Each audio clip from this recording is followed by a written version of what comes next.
Good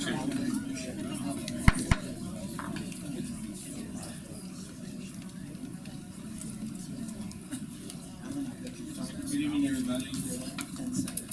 I'd like to welcome you all to the March 1st meeting of the City and Mount Dolores Council meeting at 6 o'clock p.m.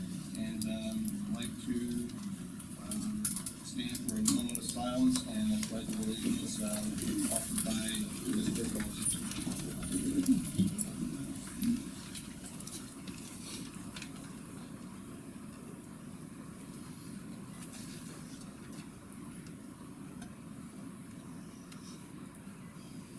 Pledge allegiance to the flag of the United States of America and to the republic for which it stands, one nation, under God, indivisible, with liberty and justice for all.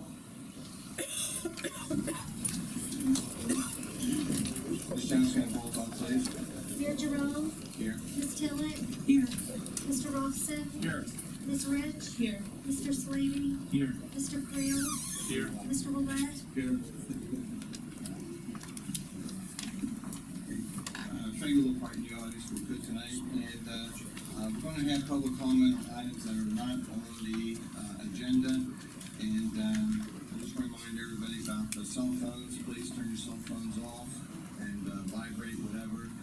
So we're not interrupted with that, and council to put their cell phones away also. And there's some people fill out cards. Unfortunately, some on the rate hike and some on the wastewater plant number 2. Those items are on the agenda, so when they come up, I will call those names first. And with that, we only have down to one, and it's Rosanna Roboto.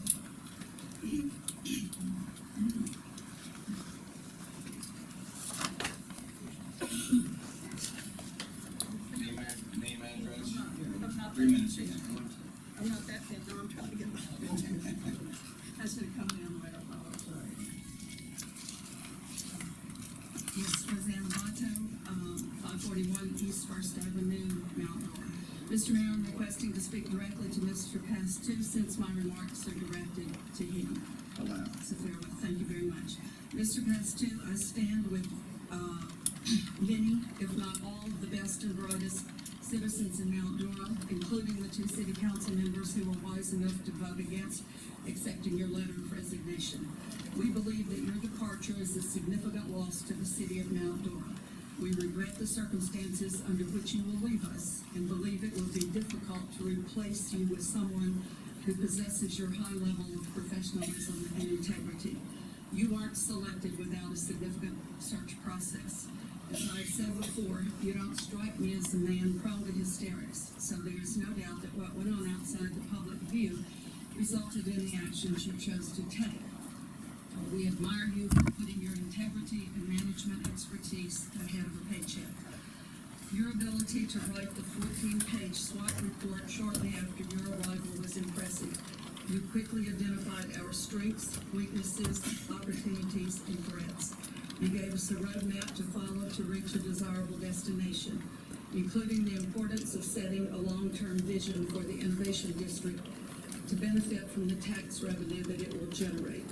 Unfortunately, in my opinion, the train ran off the tracks and council has not yet addressed many of the important issues you identified. Rather, a significant amount of time has been spent wasting thousands of taxpayers' dollars finding an interim replacement for you. Someone who knows far less about Mount Dora than the current deputy city manager. They also spent a lot of time downgrading the qualifications in the RFQ for an attorney so that they can potentially replace Mr. Shepard with someone less qualified than he is. But to everyone's relief, we have tackled that pesky issue of panhandling. So in closing, your gain by leaving is definitely our loss. You brought leadership that we needed desperately and will miss terribly. We wish you Godspeed and are already envious of whatever city is lucky enough to hire you. They will undoubtedly treat you with the trust, respect, and dignity you earned, but have not gotten since November in Mount Dora. Thank you, and good luck.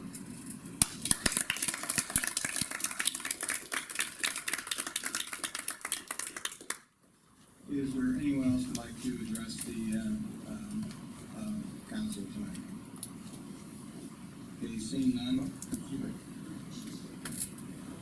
somebody coming? I saw the,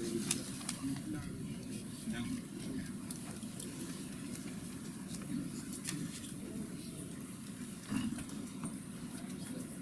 Okay, have the approval of the agenda from council. Mayor, if I may, I would ask that the city council consider removing item number 8 under new business. I would prefer to have Mr. Mike Shepherd present to discuss that item, and Mr. Shepherd has been fighting a fever the last couple of days, so we'll bring it back to the future. Did we do this call yet? Yes, we did. We did. this one, Is there any other item? Mr. Mayor, item here I'd like to add under old business, if we could, discuss for an update, the, public arts ordinance. And then another item which I don't know, where it would go, but, portion of, our next meeting to discuss, we're ratifying or reviewing the, selection of the acting city manager. Is that something? We do have that on there. It's actually on the agenda, item 6, I believe it is, item 7. Yeah. I misspoke.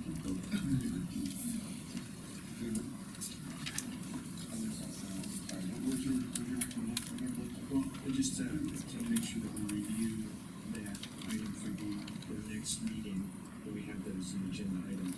If we're gonna discuss it, we can, Okay, fine. So we're gonna have public parts over.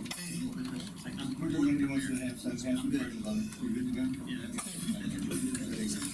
And, okay, so those couple changes, anything else? we don't have any minutes attached. Excuse me, we don't have any minutes attached, but that doesn't need to be removed, we just don't need. No, they're just, they'll be itemized underneath there whenever there's a minutes that we approve. I move we approve the agenda with the public arts ordinance, issued and under new business.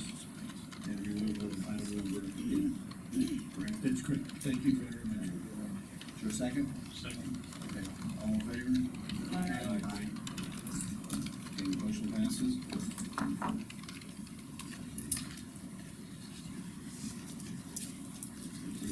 Okay, we are going to recess the city council meeting and convene the NECRA board, which the city council is part of is all the NECRA board. And on that, we have consideration of amendment to the NECRA master plan to include stormwater improvements. Mr. Bastu? If I may defer to Mr. Regentine, there he is. Mark Reagan, Deputy City Manager. As the City Council, as the Northeast Community Redevelopment Board has been made aware over the last several months, one of the primary issues that the Northeast Community Redevelopment Advisory Committee would like to address in the Northeast District is the flooding and drainage issues. As part of the capital plan, we talked about doing a drainage master plan, addressing what can best be described as somewhat haphazard, non-existent drainage system within the district. In order to do that, when it comes to utilization of CRA funds, you have to be specifically authorized within the master plan to expend monies for that. Stormwater improvements are currently not included within the any CRA master plan. So what we're proposing is to amend the master plan to include stormwater improvements. The language has been included in the staff report. It's very brief, as both our CRA master plans are action plans versus the detailed plans. What the amendment would do is essentially allow the expenditure of CRA funds, allow the leveraging of CRA funds with other grant programs to accomplish conducting the master plan to identify the problems and solutions, and then fund them through either jointly with the city or other funding agencies, which are primarily the Department of Environmental Protection, St. Johns River Water Management District, and Lake County Water Authority. All have grant programs to address these needs. The review process is quite extensive, as also outlined in the memo. This is going to come back to either you as the NCRA board or city council several times prior to adoption. However, the first step in the process is to refer this to the Planning and Zoning Commission, acting as your local planning agency as it relates to the comprehensive plan, to find it consistent with the comprehensive plan. So what the NECRA advisory committee and staff are requesting tonight is that city council move forward the amendment to the NECRA master plan to the local planning agency, for their review and approval. Mr. Olson? Speaking to that recommendation, there's no part of Mount Dora that would better deserve to have their stormwater and sewer and drainage system improved. There are some homes that are low, and whenever it rains, they flood, and they really deserve what this recommendation accomplishes in my view. So I'd be pleased to move the council move forward with the amendment to the NECRA master plan to the local planning agency and for their review and approval regarding drainage, planning and design and construction of the master plan. The second then. I can revise that accordingly if it's not appropriate. I have a question. Mr. Regenting, didn't several council meetings ago, wasn't there an approval of funds to do this? There was discussion in the capital planning process of allocation of funds to do this, for the Northeast District. Unfortunately, our stormwater fund is running low at this time. So when we looked to the, CRA to fund it, we knew, but we verified that this wasn't included in the master plan. So in order to leverage those CRA funds, it has to be updated. Okay, so there is money. I remember from a NECRA board that we approved funds that we had gotten for the NECRA Yes. district. Yeah, what you're remembering is the CDBG. Right, Portion. the CDBG Yes. portion, right. So we've got money to do it, now we're basically codifying it into. NECRA has the funds. Yes, ma'am. Other questions? I have I guess maybe it's kind of a basic question, is, why isn't this part of the city covered under our city CIP to start with, and our whole master plan of stormwater and flood prevention and everything else that we do for the city? Why is this portion of the city not even included in that to start with? And they have to go out and pay for their own, I guess they would call it the master plan for that. Just I guess a basic question on that and an explanation. Well, we've never done a citywide stormwater master plan. That's part of the problem. We've done sub-basin plans, we've done plans for the Lake John, Lake Gertrude area, we've done plans for the downtown area. We've only done sub-basin plans, but this is one of the areas that has not been specifically addressed. We've been dealing with stormwater issues sort of on a case-by-case basis. Flooding occurs, we've done some stormwater improvements to reduce those flooding. Instead of taking a Band-Aid approach to it, the NECRA advisory committee felt that a comprehensive master plan should be done, so that those improvements are made that fit into an entire plan. So that these improvements are made once, and then they'll work forever. You know, the other areas you talked about, where that money come from? The other areas. As you were talking about, some of the lakes and The various funding sources, we leveraged, city funds with, state and local other funding agencies, like I mentioned, DEP and the, Water Authority to do those master plans. The same thing we plan to do with these funds. Okay. So, if there are other areas in the city that have stormwater drowning issues where they get flooded, and I'm thinking of, there's a gentleman that I know, he's up on 11th Avenue, where every time it rains, because of the way the street is constructed, his driveway, it becomes a Niagara Falls, and he can't get in his front door. So there's no real master plan for the rest of the city to address these overall. We just sort of do it wherever somebody complains. Is that? We base it on the specific needs of the area and the projects that are identified through the capital improvements plan. Okay. Public comments on this issue?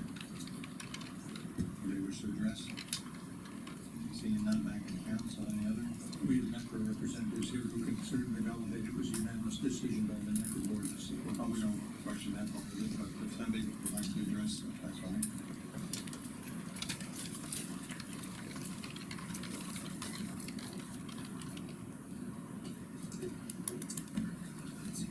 I was on Ward 318 East Jackson Avenue, and I'm a member of NECRA. And some of the issues out there, I think the mayor's question is real good, and we had some questions about that too.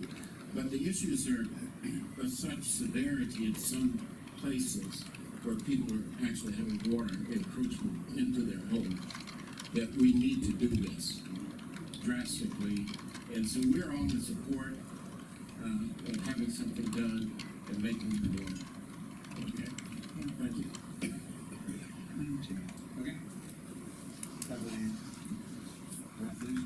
Mr. Robson, Yes. Ms. Rich, Yes. Mr. Slavy, Yes. Mr. Creel, Yes. Mr. Willett, Yes. Ms. Tillett, Yes. Mr. Jerome. Yes. Thank you very much. Okay, we're done with the, Danny CRA board, and we're going to reconvene as city council again. And we have, an item under public hearing and presentations, water, wastewater rate, public hearing. Mayor, we have again with us tonight, Henry Thomas and, Brian, Mance, with, Public Resource Management Group. We've had two meetings, discussing, the proposed water and wastewater and reclaimed water rates. Did one back on January 5th, and where the study was presented to the council, and then did a more detailed discussion a week ago Monday regarding the rates. And so tonight we are required to hold a public hearing before considering the rates. Mr. Mance will initiate the presentation. We'll keep it brief since we've done this a couple of other times before the council. But aside from holding the public hearing at the conclusion, we would look for direction for city council regarding how to proceed with the rates. We're not asking for any action tonight, other than just to give us direction. I think at the last session, we talked about doing it in a 1-year phase or possibly 2 years. So we would ask that at the conclusion of the public hearing. For the record, Brian Mance from Public Resources Management Group, and I'm here with Henry Thomas, too. And Mr. Pestu promised you a brief presentation, and so I just want to talk about some of the highlights that were also not only discussed on January 5th, but also in last week's rate workshop. Just to recap from those public presentations, the last formal rate analysis was performed in 2007. We have updated the financial forecast, and we have identified some financial sustainability issues. And the financial risk of not adjusting rates at this time is an inability to fund all revenue requirements, fund the capital program, and meet financial targets.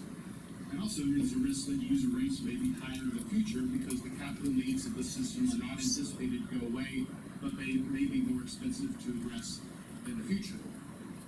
Even in recessionary times, inflation and the cost of construction continue to affect the overall system costs. And also, our rate plan calls for the use of debt financing and certainly in debt financing, there is an opportunity to take advantage of interest rates that are close to historical lows. And without the increases, we're limited in the amount of debt financing that we can consider. So we talked about the capital plan, the multi-year capital plan that includes renewals or repairs, public's health and safety issue, also projects to support the growth of the city, also FDOT requirements for line relocations. And we also talked about the need for renewal replacement needs, and we talked about water line break statistics. And we talked about an overall capital program of about $35.6 million. And we also talked about balanced debt risk, and as you can see, we're anticipating about 49% of the capital program to be funded through the additional debt proceeds, with some additional monies from some debts that's already outstanding. Operating expenses, we talked about how the National Congressional Budget Office has projected 2% increases per year for operating expenses, and just due to the regulatory nature of utilities, the capital intensive nature and the regulatory environment, utility costs tend to increase at a higher rate than inflation. This graph shows that under under existing rates, which are represented by the dotted line, we're unable to fund all of our revenue requirements, including operating expenses and debt service and also system transfers. So our recommended solution was an overall 21.2% adjustment. If you consider, sometimes the dollar amount of the adjustment is a little bit, sounds better than the percent increase.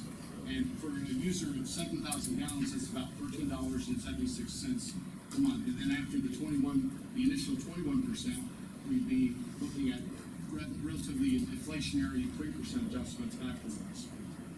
But as you can see from these charts, with these adjustments, we're projecting the system to be able to fund all of its revenue requirements, meet the requirement, target debt service coverage and cash balances.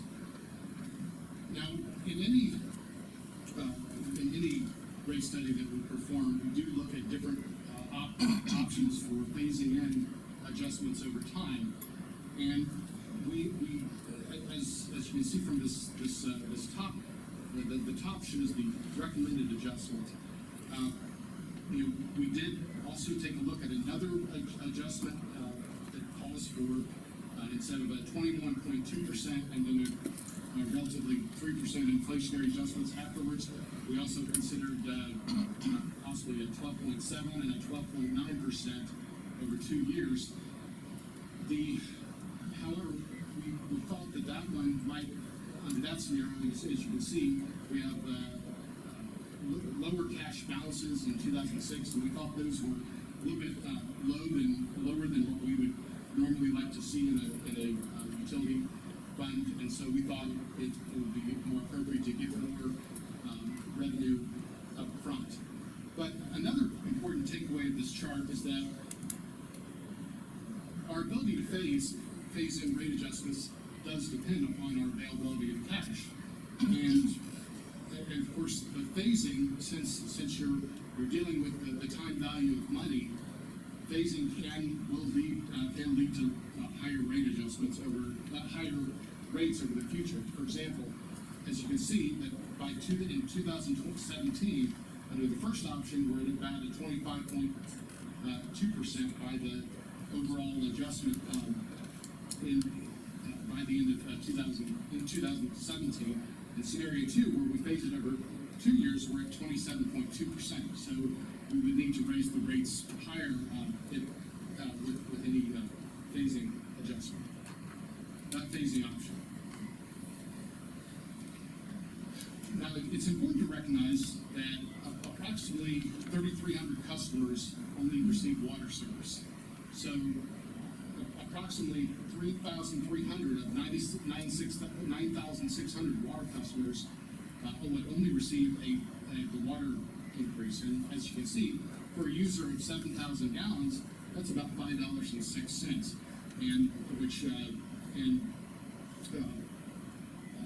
it's important to recognize that Mount Dora has some of the lowest water rates in the neighboring area, and that's why, even though we're looking at a pretty sizable increase, when you express it in terms of dollars, it may not seem as significant.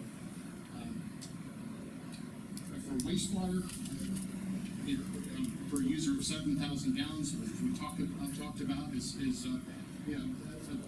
a sizable amount of water. The increase is $8.70. On a combined basis, it's for the average user, single-family residential user, it's about $13.76. And so, but you can see that if you use a lower amount, if you use 2,000 gallons, the overall a user of 2,000 gallons, it would only that has both water and wastewater service, the bill would increase by $5.54. One of the things we talked about was affordability, whether our rate recommendations would be considered affordable by industry standards. And so, as we talked about, a monthly water and wastewater bill of 2% or less of median household income is considered affordable, and that's That's a metric that's been recognized by the EPA and credit rating agencies. And as you can see, that our $77.14 proposed rate for a user of 7,000 gallons would still be considered affordable given the economic statistics, median household income of the city. We also took a look at how the rates would compare under a more, probably a more typical usage range that we see around the state, 5,000 gallons to 6,000 gallons. Between 5,000 and 6,000 gallons is what we normally see around the state. And as you can see, at that level, under the proposed rates, we'd be looking at around 1.6 to 1.8% of median household income. So by any industry standard, our recommendations would be considered affordable.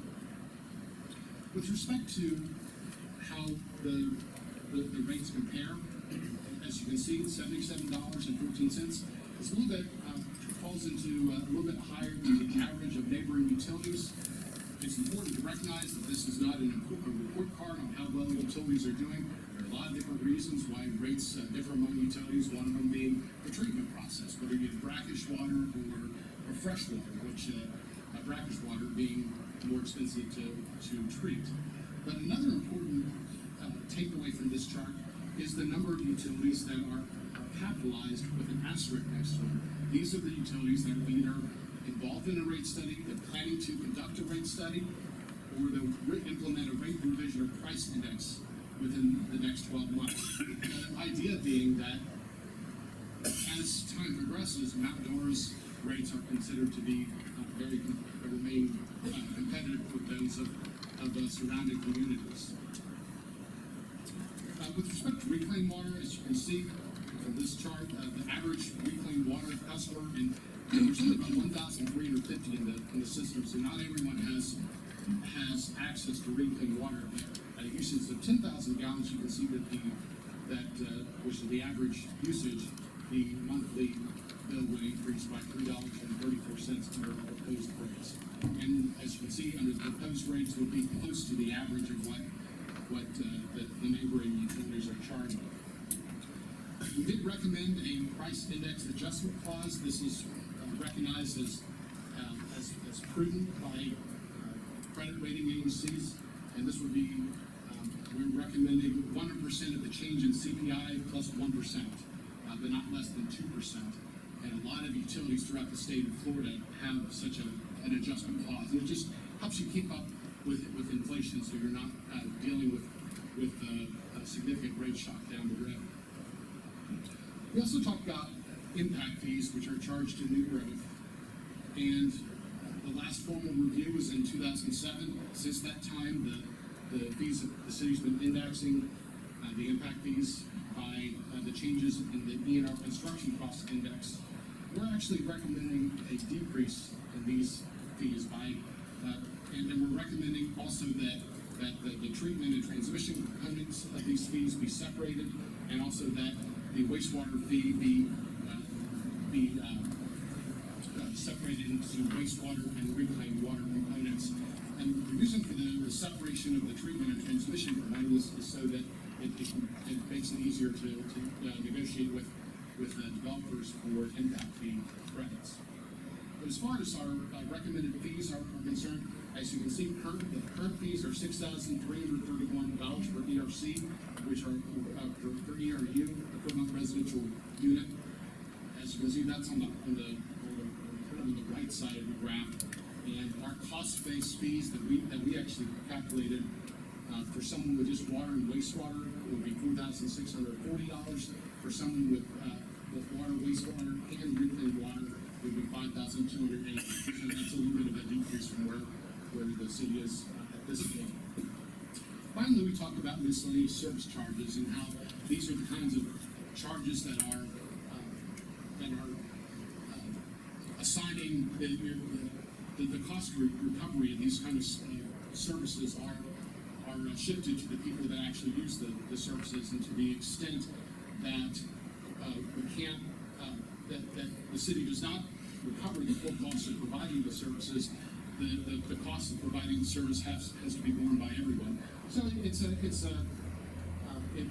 it's good to right-size these fees on occasion. And then, as you said, to the extent the charges don't recover the cost of the miscellaneous services, the cost difference must be paid through monthly user rates.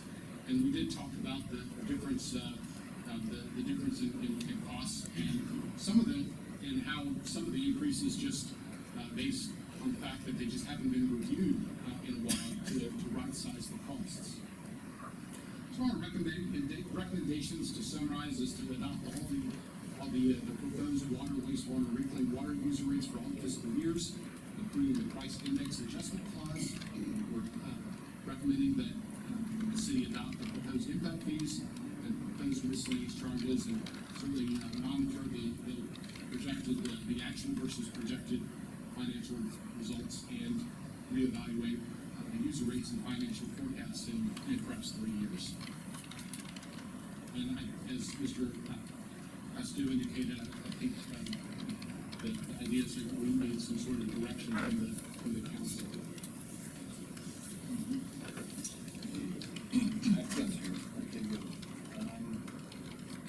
Get it going. Go ahead. I have some questions. It's time for them. Thank you very much. In the 2-year scenario that we talk about recording, I noticed that there's a delta of about 0.3 million between scenario A, which is 1.1 million we would recoup, and scenario B, which is 0.8.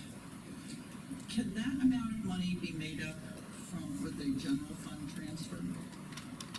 This is a question for Mr. Shipper. You could use the general fund for any lawful purpose. My only caution with that is that the general fund is, generated primarily with property taxes, other utility taxes, franchise fees, which are paid by residents and businesses within that.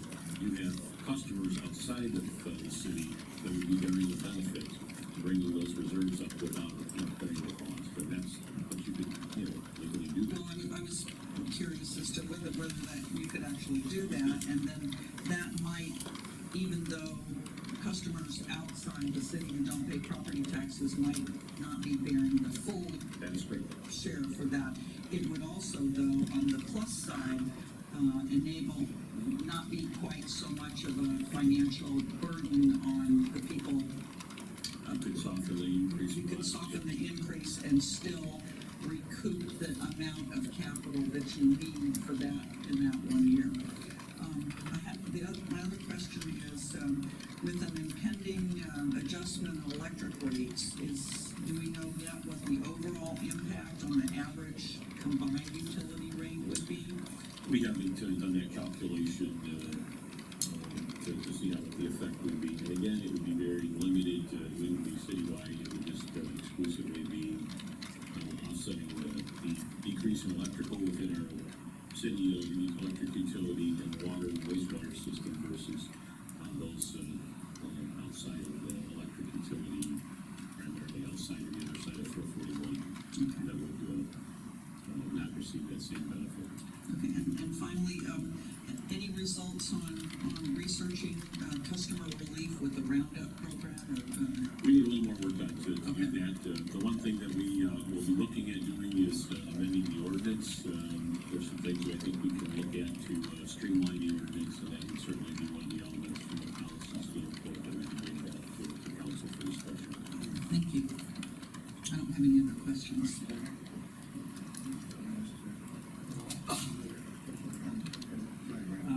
In reference to the fund balance, we discussed a little bit about biosolids facility, and that was a $1.5 million item.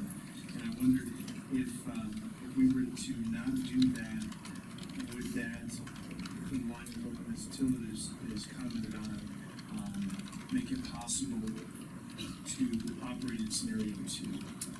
I see that we're going to run into a cash negative position in 2019. The assumption is that if those spendings are front loaded, that would provide the relief necessary to keep the fund positive. And maybe we can even bump up our rate adjustments higher in the out years to help cover that.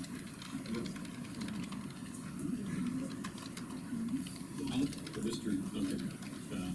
Kind of a first. But I think just as, if you recall from a discussion that we had a week ago Monday, is that some of the capital projects that we have, even if you knock them back a bit, are really only going to affect where we're at in the out years. You know, for example, and I'll use the biosolids as a discussion item. We left it in there as kind of a de facto contingency, if you will. I don't think we're going to pursue, we're going to spend any additional money with it, but we know that there may be some uncertainty with construction costs, given the high demand for construction that's going to take place here in Central Florida and the slow supply of contractors. We expect it to continue to rise. But long and short of it, we use that as a contingency. But the impact by taking it out is in the out years. And furthermore, I think if we were going to finance that, to fund the project, it wouldn't be with cash, it would be with long-term debt. So I'll let Mr. John Deere, Public Works Director, with regard to the biosolid project, it's a unique project in that it is an operational offset. And we currently pay to have the biosolids removed and treated somewhere else. The whole concept is that as we move forward, what we would spend now for operational to remove it, we would be spending for the project itself. So it's actually an operational offset. It really doesn't have a capital impact with regard to rates. Now, back in January, I asked if we could have some operating information, and we touched on operating costs. Maybe you could touch on potential savings in operations otherwise that might help us mitigate on the cost of the entire project timeframe. Since I come on board 3 years ago, we had actually cut staff on our water and sewer fund. We had fewer staff, I believe, 3 people here now. Do you know what the optimal number should be? Should it be? We're pretty much there now, because the problem we're gonna have is as we grow, such as the innovation district and all that, we're gonna have more pipelines and more facilities to maintain. And the concern is, I don't wanna cut it back too much, because, we need the people featured. The wastewater plant and the water plant are running at optimum level right now. We have just enough people to cover when people are on vacation, whatever, and to meet our DEP staffing goals. From our field people, we have been running short of people for the last 2 years. We're fully staffed now. So we're able to take on some projects we haven't been doing. We have not been testing fire hydrants like we should. And we're just now starting that because we're fully staffed. So I think right now we are pretty much at the breathing point with saying, Uncle, if I went any less, I think there's going to have a dramatic impact on it. In emission operations, I noticed, I think it was in 2012, that we saw a substantial increase in the administrative cost line for water wastewater. So maybe you could comment on that, and maybe there's a possibility that could be reduced. Let me take that one if I may. Okay.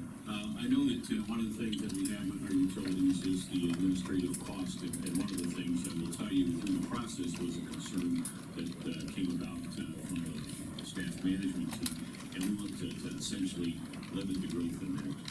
It had grown substantially, and part of the long-range forecasting is to limit that amount of growth so that it's not becoming an excessive burden on the water and wastewater long-term cost.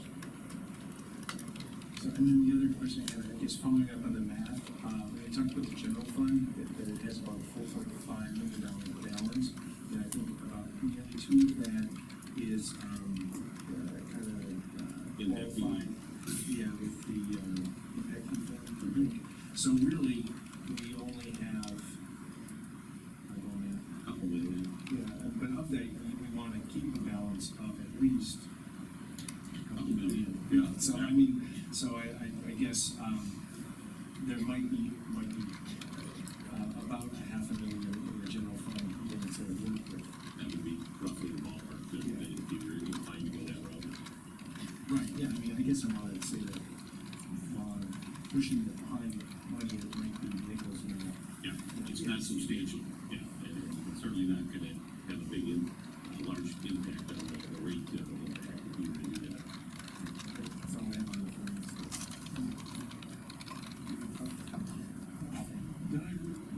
and one of the graphs shows that, and I had to estimate, because it is for months slashed in there, but about in August or September, we're going to be short of cash, we're going to be out of cash, as I recall that graph. Is that a fair statement? Everything else being equal?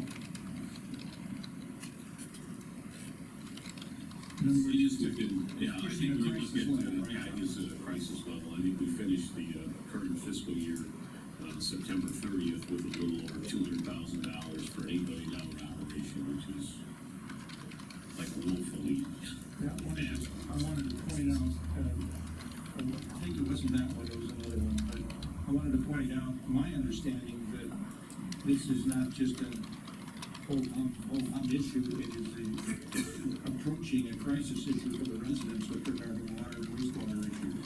And the balance that's going negative is the renewal and replacement fund balance, not the operating reserve. Okay. But if we could go back to the alternatives, one, when we looked at, I went back and looked at how we funded the biosolids project, and the rate impact is minimal. Okay, it's mainly a significant amount is funded from impact fees, so you're really not seeing a large rate impact. It's out in 2019, and one of the problems we had was trying to work through, obviously, we would prefer to phase this in over time, but the phase in. Okay, so if you look at the one where we tried to equally phase it in, the problem is by 17, you're down to only $224,000 in operating reserves. The next year, it's $100,000, and then goes negative. So there really isn't a good solution that gets us a level of funding or again, as Brian indicated, one of the ways we make this work, where we can do it this way, even though there might be a significant need for increases, is if we have some cash on the balance sheet. And in this case, we don't. So that's why, probably again, keep in mind, the target level we're looking for between R&R and operating reserve is over $3 million. We'd like to see unrestricted cash closer to the $3 million level, all things considered. And again, what's our target on the operating reserve? 90 days. I mean, what's the dollar target that we're shooting for?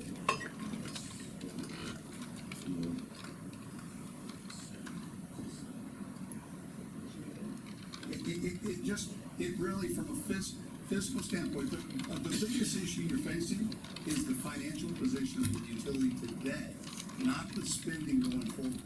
And I admit, you've got to always be looking at ways to save money, but the problem is where you're at today just isn't tenable and sustainable.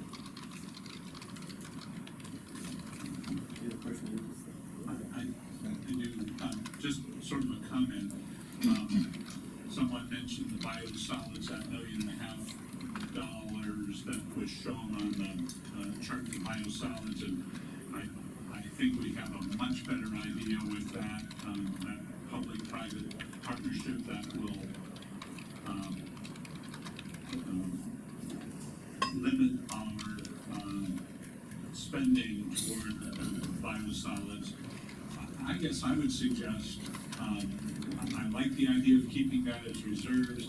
I understand Mr. Pastu and Mr. Peters' comments about limited construction companies and rising costs. I would just call it a contingency. I think that's simpler, and no one is confused thinking that we're going to be spending $1.5 million of these dollars for biosolids. I think we found a way around that.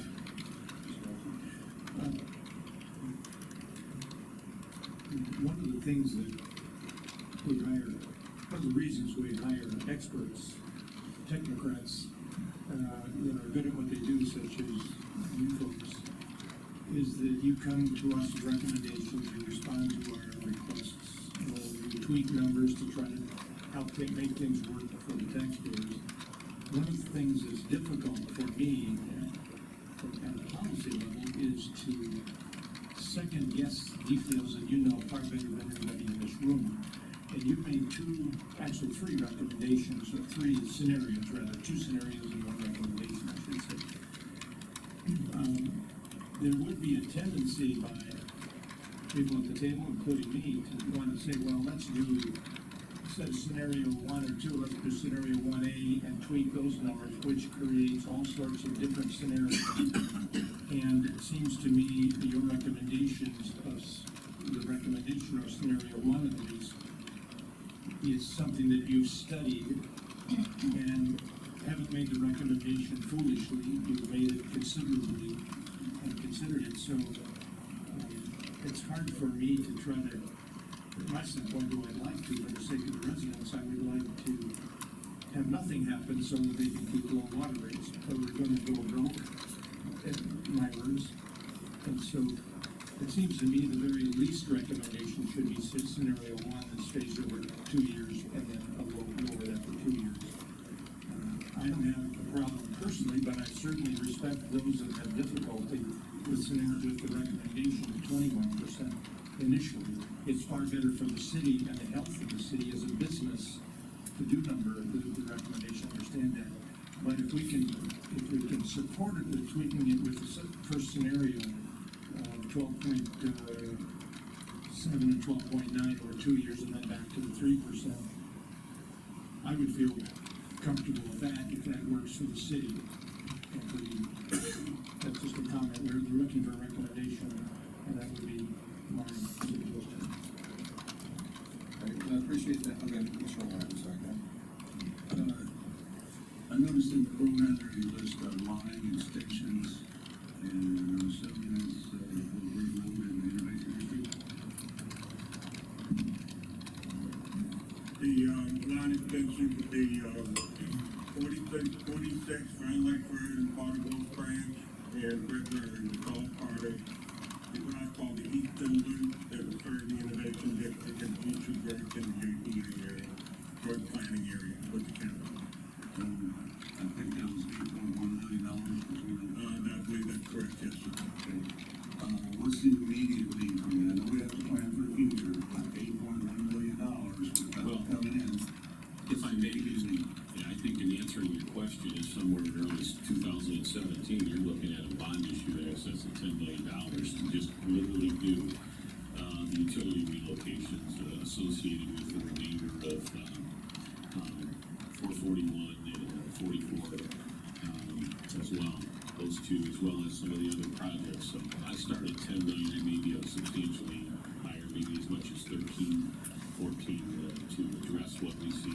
And I know Mr. Peters was talking with Mr. Regenton this afternoon about how these things are going to ramp up. The state's moving up potentially with all the projects over 44, so easily over $10 million early in 2017. And how are you looking for that process? Well, that's what's incorporated into the rates, is anticipating the debt obligations. The one pie chart that the consultants prepared showed that we were looking at over almost 50% of the $35 million CIP to come from long-term debt to pay for that. So, and it's built into the rates to do that.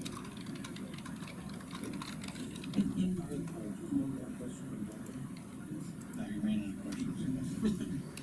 If scenario 1 is recommended versus your recommendation,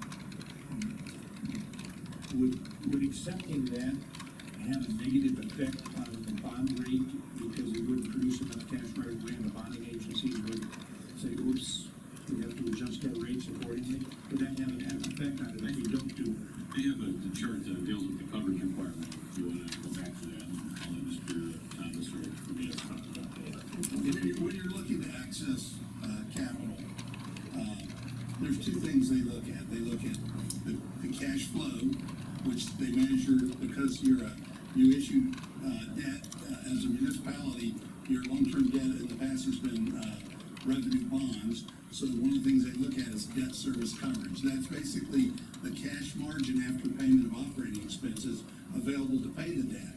And your financial advisor would tell you that a reasonable target is a 1.5 coverage. So that's what this line here is. This is the 1.5 target. And again, under these rates, you're meeting that under the proposed rates. Have you got the same chart without the proposed rates, Brian? Scenario 1.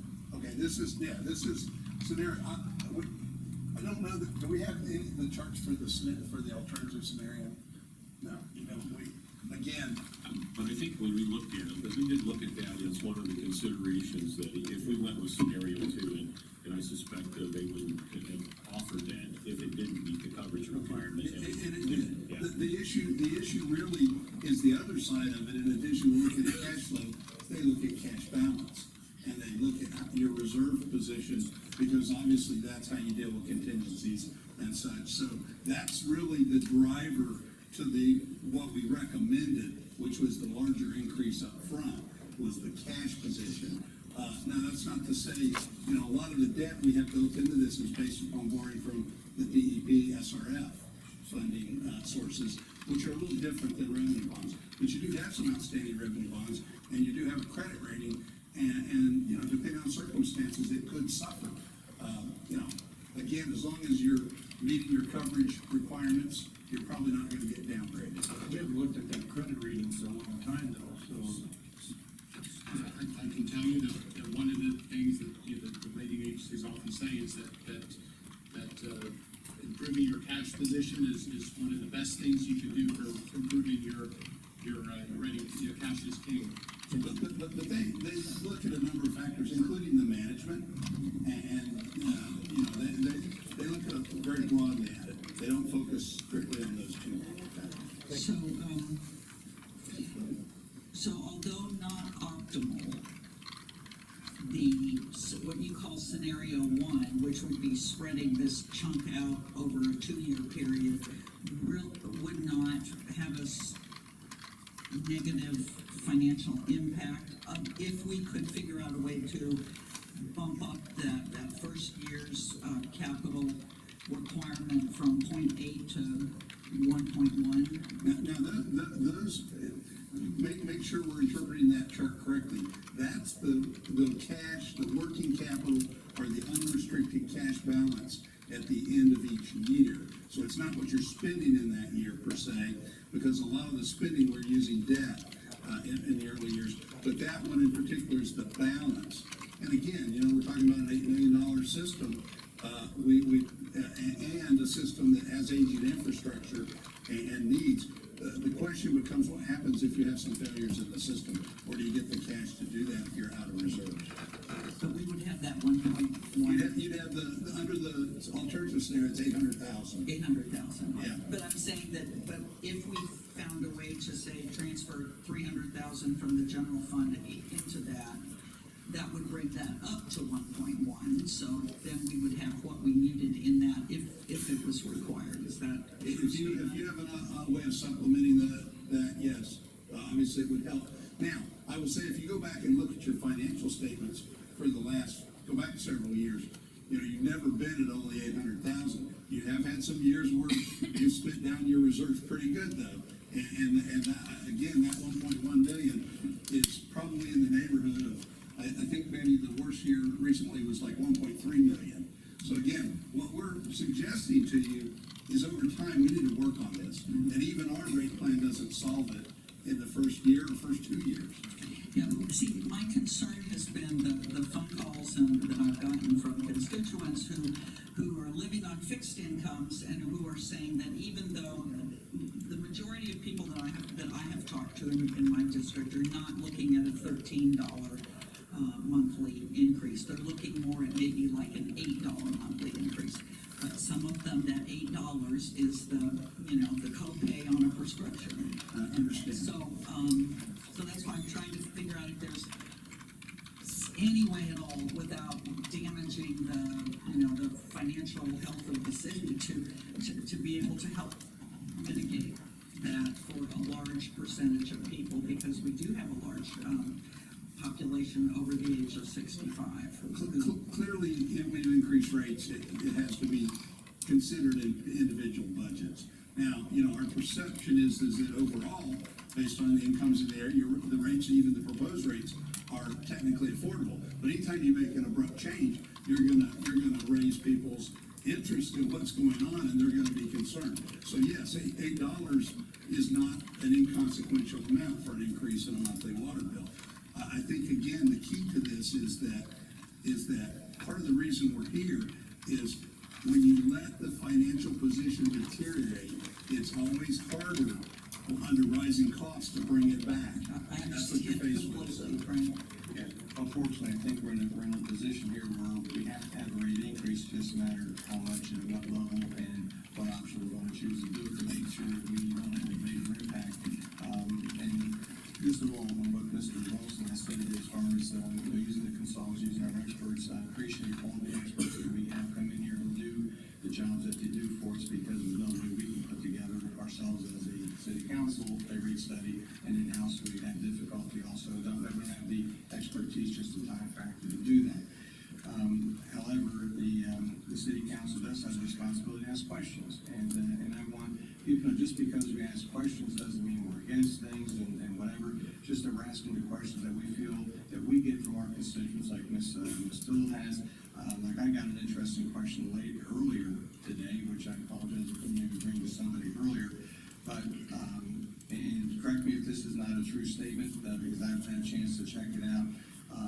The question was, why are we charging fees for water and for water, but using the revenues to fund the general fund? Well, that's some of the administrative costs that are in there, and I will tell you that, certainly you've got a lot of overhead that supports the general, the water and wastewater system, and that's part of it. You do, here in Florida in particular, you see a lot of payment in lieu of taxes for private utility, as well as return on investment calculation that goes into the general fund. And you see a lot of that in Florida, to be honest with you, maybe not as some widespread in other areas, but certainly it's pretty much the norm. Let Mr. Thomas confirm that, you see with other utilities as well. Yes, pretty much. Again, one of the points that Ms. Pesto is making is that the utility cannot stand alone. Human resources, finance, all the services provided by the city are part of that number. And in addition, again, the standard out there is to transfer monies.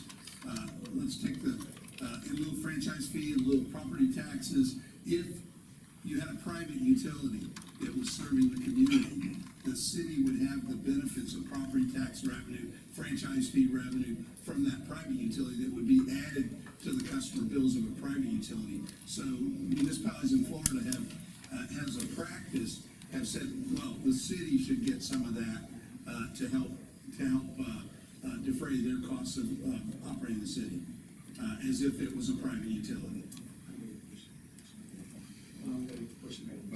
My question is on that, I'm trying to put in my mind, I think, what Mr. Wilson said about trying to see about scenario one is, that working capital balance. So when you say our best time was 1.3 million, and, so if we're at 800,000, and in my mind, I'm reading the cookie jar, and finding $500,000 in the general fund, that's still, that's right at the edge. Do we have any other funds available? And the reason I'm asking is, obviously, I don't want us walking on a sword. No, the general fund is literally the one fund that you have a lot more discretion with. The other ones are very specifically, can only be used for specific purposes, and that really is the one area that the general fund being the one where you've got the greatest latitude. My other comment was, last time we talked about some programs available to citizens for financial impact, and I think that's one of the things that Finance Director Shepherd was going to be bringing forward, that there are 4 programs available to citizens to help them with assistance in paying their bill. They would have to apply through those agencies. So I think that was one. And the other one was, we talked briefly about water education for citizens to help them reduce it. Of course, from an inside the box perspective, I think Mr. Peters did well.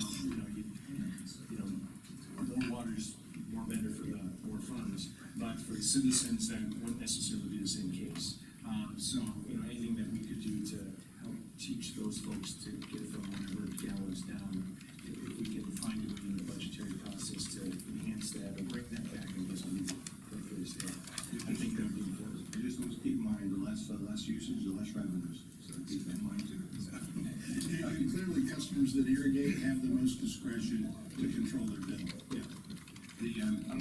out to the, for the public for some comments, and, we had, 3 cards that filled out earlier on that, Mr.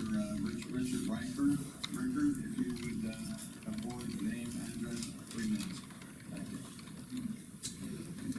Name is Richard Riker, address is 2615 Brookside Circle, Mount Dora, Florida.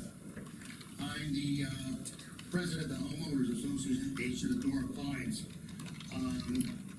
It seems that we're faced with the same old problem that we've been faced for since revolutionary times, taxation without representation. And I know it's not the same thing, the tax and a raise, but it's all money. And we have no say on the board, who sits on the board. We just have to pay whatever the town tells us we have to pay. There's something wrong with that. A little analogy, it's like a small company going to buy a product from a factory. And the factory is owned by a corporation that says, sure, we'll sell you the product, but you have to pay for the renovation and the addition to more factories that have nothing to do with what you're doing. That's what seems to be happening here. We're going to be eventually, anyway, paying for the innovation area that is proposed. And we have no, we get no benefit, like tax benefit or anything from it. I've been living here since 1993, and since that time until present, the water hasn't been upgraded. It's like a product that it's not like a product that you just don't buy because it isn't better. It's a product you have to have, and it's still unpalatable to this day. And I can see you all agree because you all have bottled water and nothing from the Mount Dora system. Thank you.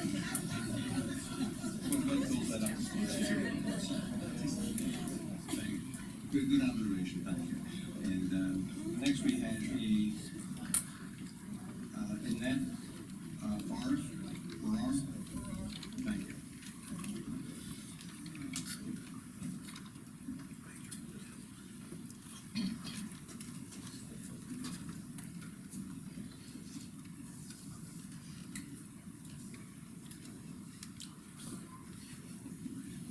My name is Annette Everett Farrar, and I'm a native Floridian, 6th generation. I live at 2011 Oak Circle, Mount Dora, Florida, so I have watched Florida change my whole life. I'm a resident of Mount Dora, Dora Pines. My address is 2011 Oak Circle, Mount Dora. I'm speaking because we live in mostly 35-year-old manufactured, double-wide manufactured homes. There are many people in this park that are living on $700 or $800 a month Social Security. We had a rate increase, my memory's not perfect, but a year and a half ago. And at that time, around that time, I called, and it took me several weeks to learn what I was trying to learn, but I wondered where the funds that we paid in the system go to, and I was told that they were paid into the general revenue fund. That means that although we receive no of the amenities that the city of Mount Dora offers its residents, and we don't want any, we're still paying for them. We're paying for anything the city's doing, including new growth, which I'm going to throw in a question here. Does it ever enter any of y'all's mind is where is the water going to come from to satisfy these buildings? Y'all are going okay or are okay? The water's not in the Florida aquifer. But to go back to my subject here, there are 77 homes of couples in Dora Pines and 114 of single people. The 114 single people have about half as much a month to live on as the Dora Pines people do. Now, the water cost itself is not what's killing us, it's the cost of that sewer. That sewer, can one old person flush the toilet and take enough baths to account for $45 in a month? It's just a real hardship on most of these old people. Dora Pines is an economical park. It's not a rich man's park. We try to see that it's well kept to the best of our ability. But it is not a wealthy person's park. And as I say, we receive no benefits from Mount Dora, and we're not seeking any. But we'd also like for our charges to be taken separately from the ones that the people who are receiving outdoor benefits, we need to have a separate rate for what they have. We don't need to be paying for what we're not getting. Do you have any questions?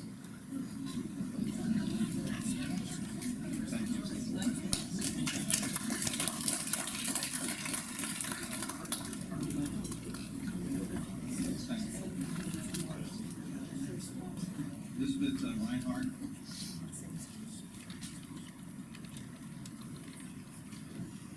Hello, I'm Elizabeth Reinhardt from Dora Pines. I'm also here trying to represent the people of Dora Pines.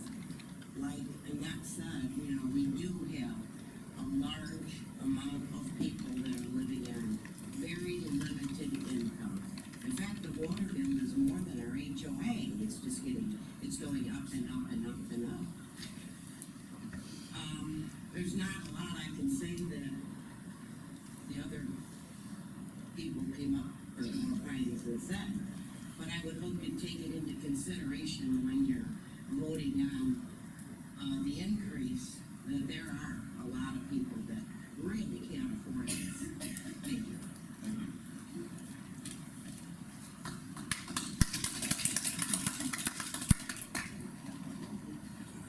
Okay, does anybody else from the public wish to address, ma'am?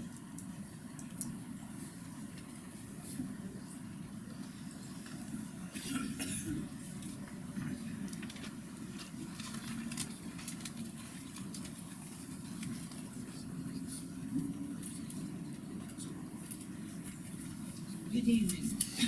My name is Renee Wise, native Mount Dora. I live at 1504 East First Avenue Place. Now, I'm a fast thinker, but I cannot assimilate data as fast as these gentlemen can talk. I'd like to bring this discussion to a level that citizens can understand. Now, I have some academic questions here. I don't expect them to be answered, but I'm sure it's some of the same questions that some of my fellow citizens here have, so I'm just going to throw these out as academic questions. Although I would like to know the answer to them. What is the average household monthly gallon usage in Mount Dora? What would the increase be a percentage of gallon usage, or would there be an actual increase in the fee for that gallon usage?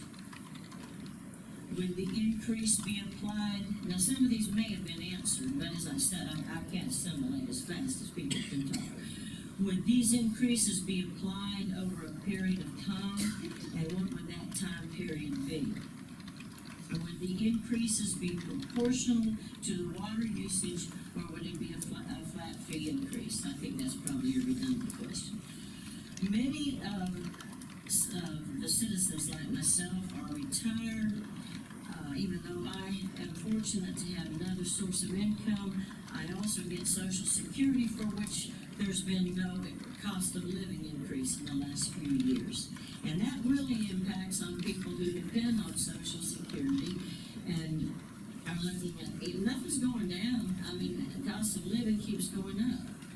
And now we're talking about a possible, over I don't know how long, 21% increase in water, for heaven's sakes.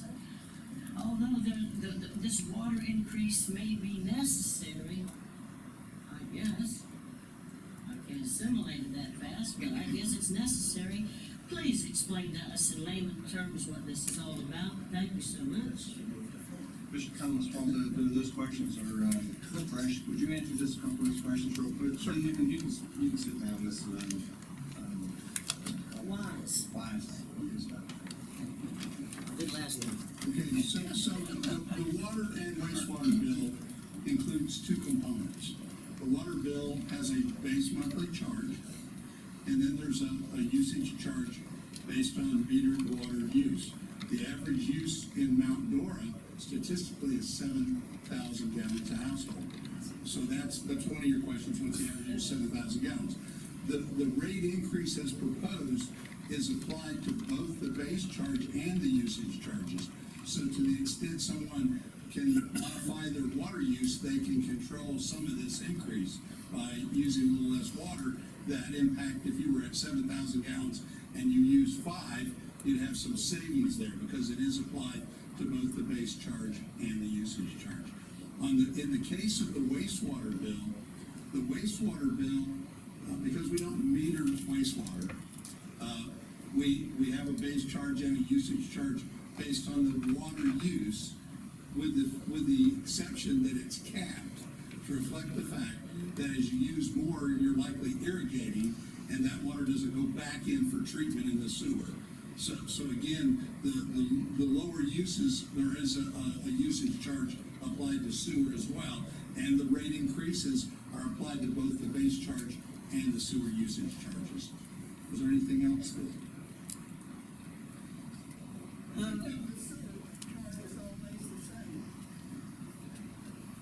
Your sewer charge is always the same. Well, I would say, again, that is a function of your water use as well. Right. Okay, is there anybody else who wishes to address the council on this matter? Sir, please.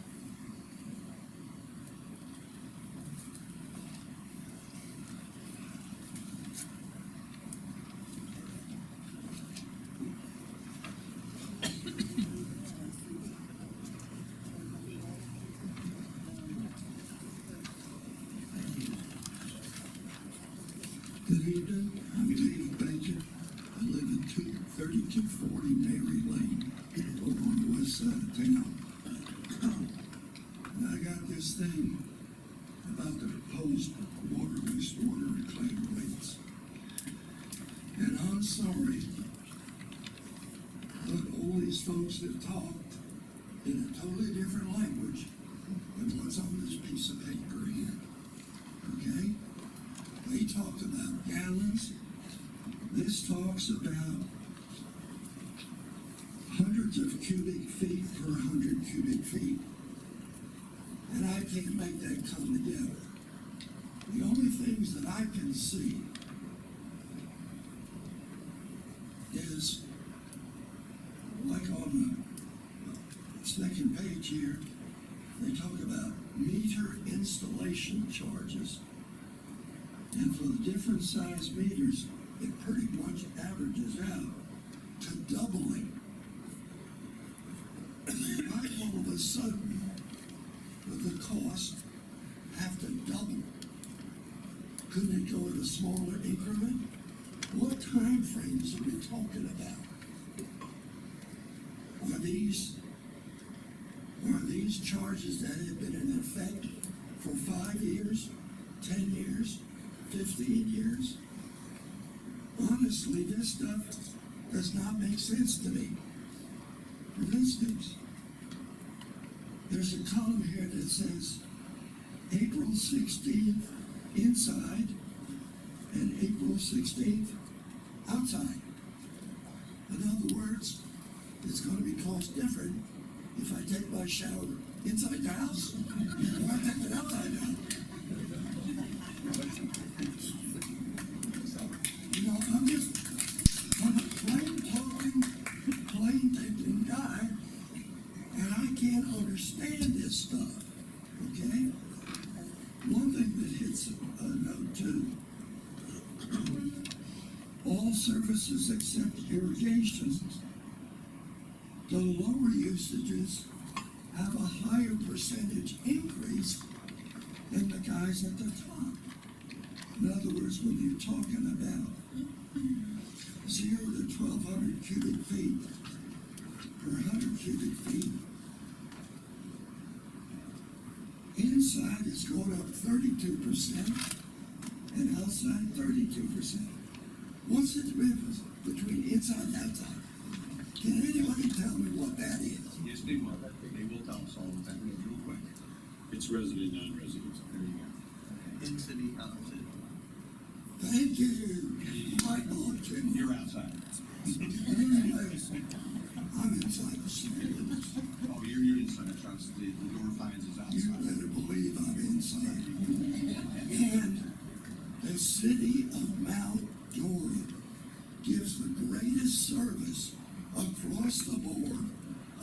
place I've ever lived at a lower cost. Very good. But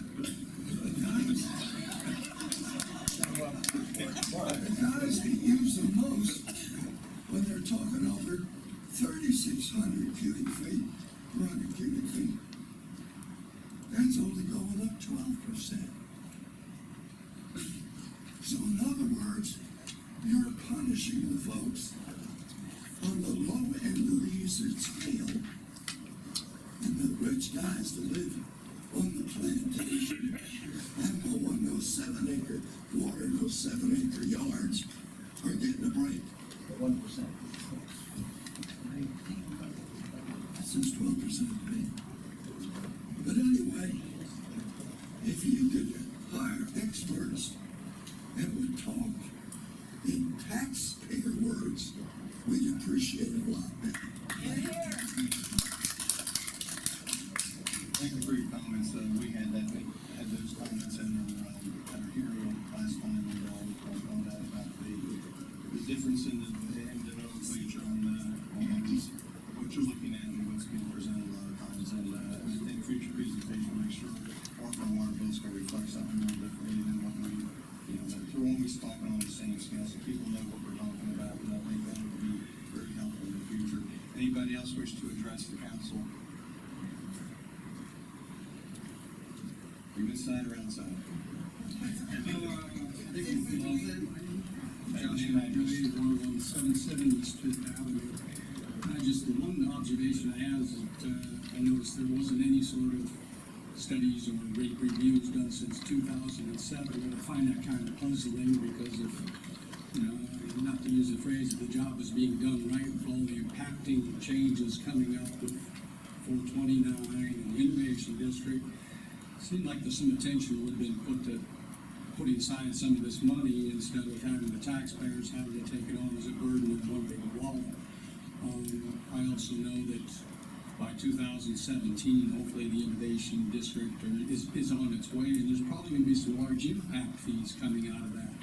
So I think my question is, if we follow this program all the way through for, what is it, 2019 or something, it was 2020 out there, what happens then? Are we going to see a reduction if the monetary money is met, is met so that we complete these projects, or are we just going to keep it up high and keep going, or are we trying to reach a goal with raising money to do a project, or this point in time, or is this something that will go on for perpetuity?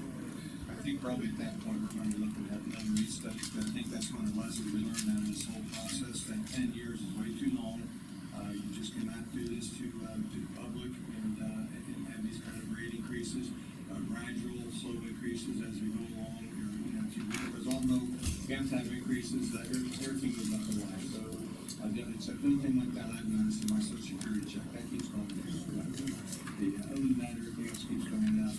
And anyway, any more public wish to comment? Okay, seeing none, back to council. I think what the manager Vince is asking for is our general consensus for a motion. And I think I've expressed my view that we need the money. The city needs the money. We are not running this as a business, and if we can't, we should start doing it. And this will start doing it. But we also have to be very sensitive to the bonding issues, to which I'm sensitive, that we need to run this city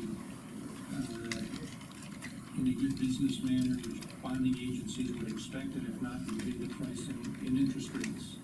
So, if everything were equal, I would go for the recommendation, but being sensitive to those that are concerned, I think we can stretch that over 2 years and do scenario one, that would be my thought, Mr. Mayor and Mr. Members of the council.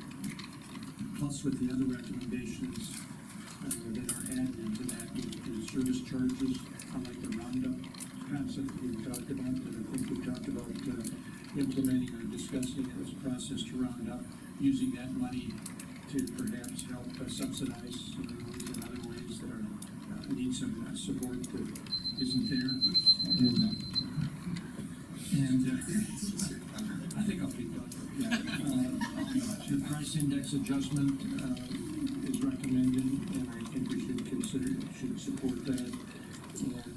And the decrease in impact fees is not only, important to attract, development, but it's also a legal issue, in my view, because I've heard our city attorney and others tell us that if this is too much slush going around, we're gonna get sued, and we're gonna lose the lawsuit, and that's not something we wanna do, so.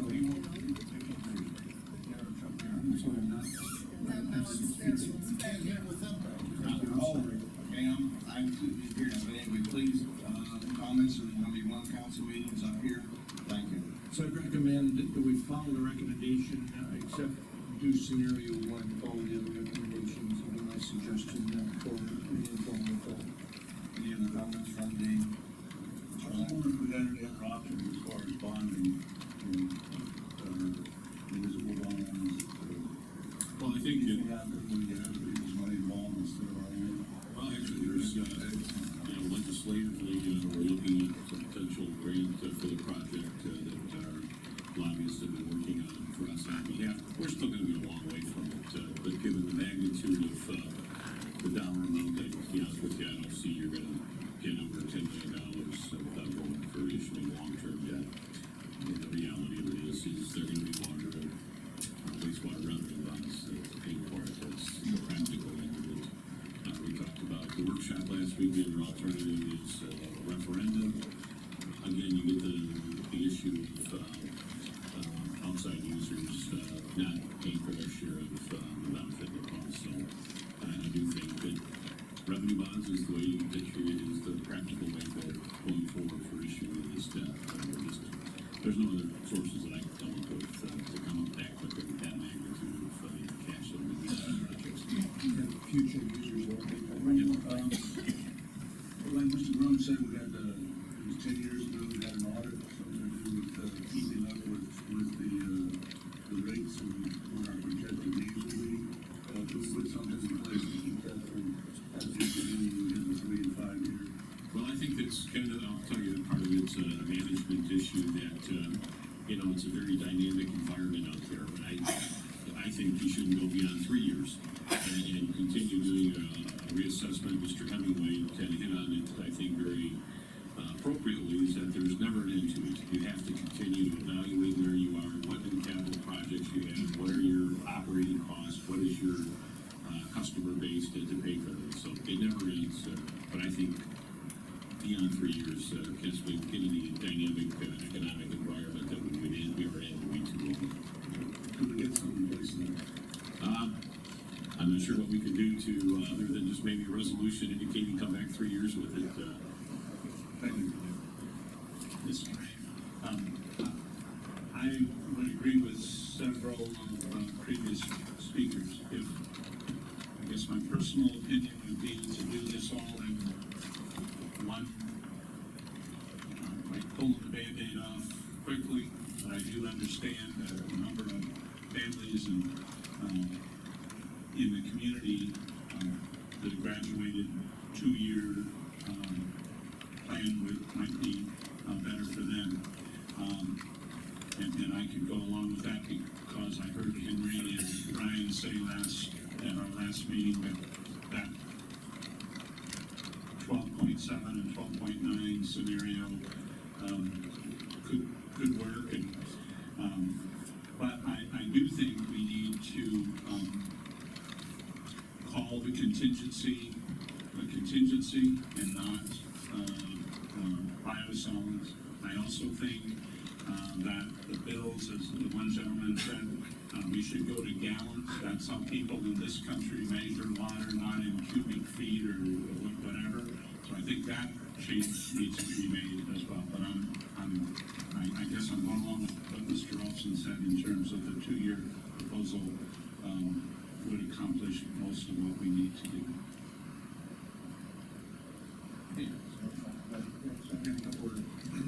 I agree with Mr. Crowley exactly that we have to get off the cubic feet to gallons. We cannot get anyone to understand, to do that 7.48 to 1 ratio. It's just not fair to people. That won't get realistic, conservative, we won't do that. Number two, we have to have a policy, before we get into budget season on review of this, because it is wrong that we waited 9 years. I would agree with Mr. Pastor that while revenue bonds offer a little more robust opportunity, there's kind of a little bit of a matching principle idea here that it doesn't quite work, so I'm drawn to it. I would like to try to find a way to make number two, scenario 2 work, but I cannot, with my poking and prodding, find a way to sleep at night or ask others to sleep at night more accurately. So I can't support number 2. So I think I'm going to support number 1. One final thing, I think that we should at least, for the citizens who are here, we need to spend just a few minutes discussing how we got our balance to where it is. I think we owe them that answer, because we shouldn't have been in this spot. I think that's fair. If I may, Mayor? I think there's 3 things that actually happened, 10 years, a long time between the rate studies. And I think at that point in time, there were very optimistic growth factors as far as your customer base to pay for the cost of operations and capital. Those did not materialize, which is why you want to do these more frequently, particularly in a dynamic environment that we're in. But that's first, is that the growth assumptions were not met. I think second, the operating cost change, you need to stay current with that. And then also you need changes in your capital outlay, capital improvements program. We've got a number of utility relocations that we probably didn't even contemplate 10 years ago. This last thing is that we're not confronted with. And then lastly, it's just, I think when we've done a number of projects, we paid cash. And we used some long-term debt, we wouldn't be necessarily looking at possibly an increase of the magnitude of this spread it over a longer period of time. While it's noble to use cash, at the same time, you have to understand where your operating position will be long-term. And again, I think in a last comment, is that in many ways, what you're doing here is you're setting in place the operating and capital plan for the next 5 years.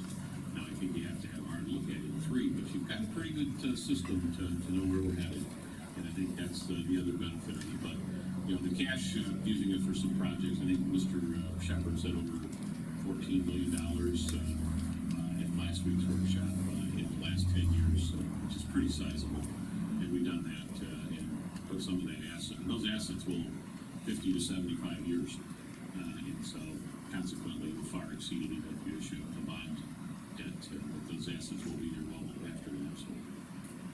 Okay, so we don't need any kind of a resolution or a vote on anything. You just want to have the recommendation. I think the recommendations already had. We have all that. I think we're looking at the 12-12 scenario. Is it? Okay.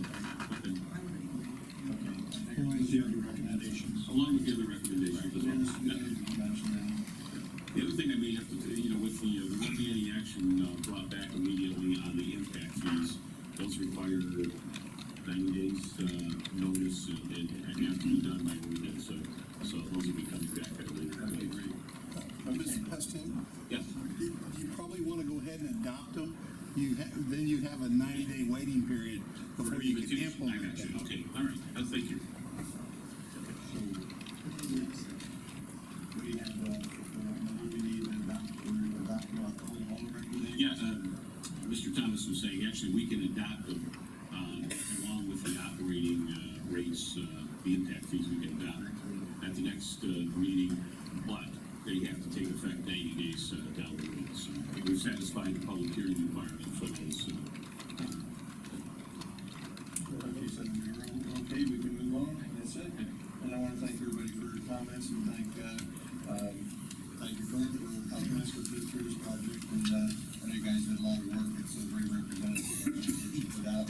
The rate study is online for those people who need some reading material before you go to bed at night. It's We're going to, but you are going to, old business, no new business, I need to recess for 5 minutes. I have one more comment to make on this before we recess. I believe this is for the public. I believe Mr. Shepherd said at the at the workshop that we had on the 22nd on this, that he was going to put a, online, Yes. mathematical equation type of spreadsheet that where you can actually go in, you know, download that, plug in your water bill from, and wastewater and irrigation and all of that from your bill, and it will help you calculate what your bill will actually be. And if anybody needs help, I've gotten pretty good on doing that over the past month, so, you can always see me, I'm happy, bring me your bill, and I'm happy to help you as well. Okay, we'll take a short recess now.